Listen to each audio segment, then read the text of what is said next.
Om Mani Padme Hum. Om Mani Padme Hum. Om Mani Padme Hum. Om Mani Padme Hum. Om Mani Padme Hum. Om Mani Padme Hum. Om Mani Padme Hum. Om Mani Padme Hum.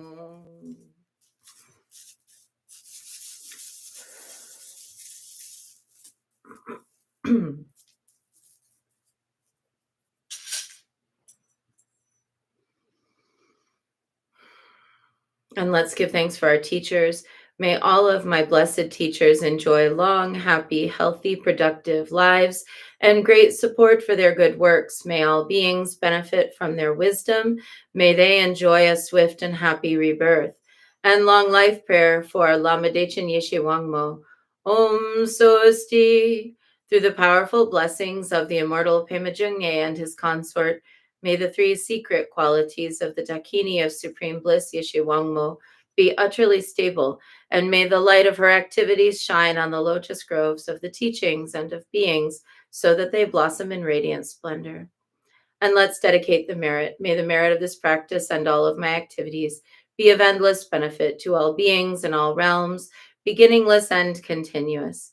May all obstacles be overcome and suffering cease at the sound of liberation. May all beings be free from suffering and its causes. May all beings have happiness and its causes. May we carry the essence of Guanyin in our hearts, the orchid priestess of destiny. Namo Guanxin Pusa. And we close with a bow to Guanyin, bow to one another, and a bow to the inner teacher. Thank you to everyone for sending me good energy, good vibes this past month. I'm so happy to be back. Happy Leap Week. Let's enjoy the magic. Be back tomorrow. I will be back tomorrow.